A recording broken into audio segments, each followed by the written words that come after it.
অল্প কিছুক্ষণ আগে ভয়ঙ্কর ট্রেন দুর্ঘটনা ইতিমধ্যে মৃত্যু হয়েছে 20 জন, আহত হয়েছে কমপক্ষে বহু মানুষ, এমনটাই সূত্রের খবর। ঘটনাটি কোথায় এবং কখন ঘটেছে বিস্তারিত জানিয়ে দেব, সঙ্গে থাকুন। চ্যানেলে নতুন হলে সাবস্ক্রাইব করবেন, পাশে থাকা বোতামটি বাজিয়ে দেবেন। ইরানের ট্রেন দুর্ঘটনায় মৃত্যু হয়েছে ইতিমধ্যে 20 জন। দেশের প্রত্যন্ত এলাকায় দুর্ঘটনা প্রতিদিন ঘটে তা বলা বাহুল্য। খননকারী যন্ত্রের সঙ্গে ধাক্কা লাগায় এই দুর্ঘটনা ঘটেছে, এমনটাই সূত্রের খবর।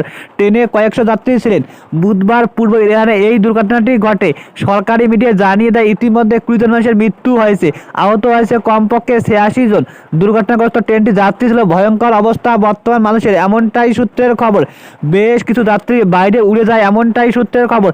তাদের কামরার কাঁচ ভেঙে ফেটে পড়ে। এরকম একটি জানালা দিয়ে বাইরে আসে এক যাত্রী। তিনি সংবাদদাতাদের জানিয়ে দেয় জায়গায় দুর্ঘটনা ভয়াবহ অবস্থা, সেখানে যোগাযোগ বিচ্ছিন্ন ছিল, এমনটাও দাবি করেছে ওই যাত্রী। অ্যাম্বুলেন্স ছাড়া 3টি হেলিকপ্টার উদ্ধার কাজে লাগানো হয়েছে। সড়ক এবং নগর উন্নয়ন মন্ত্রী রুস্তম খানের ইতিমধ্যে জানিয়ে দেয় এই দুর্ঘটনার জন্য তার মন্ত্রণালয় দায়ী করেছেন। ইতিমধ্যে তিনি ক্ষমা চেয়েছেন। একটি সংবাদদাতা ইতিমধ্যে জানিয়ে দেয় ওখানে লাইনের নির্মাণ কাজ চলছিল। একটি খননকারী যন্ত্র লাইনের উপর রেখে দেয়। চালক সেটা দেখার পর ব্রেক কষে, তারপর ট্রেনটি বেশ কয়েকটি কামরা লাইনচ্যুত হয়, এমনটাই দাবি করেছে মন্ত্রী।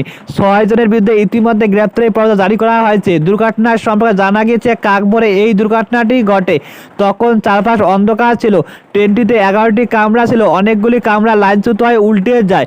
উদ্ধারকারী দল ইতিমধ্যে পাঠানো হয় এবং হাসপাতালে ভর্তি করা হয়েছে আহতদের। ইরানে মোট 14,000 কিলোমিটার রেলপথ রয়েছে।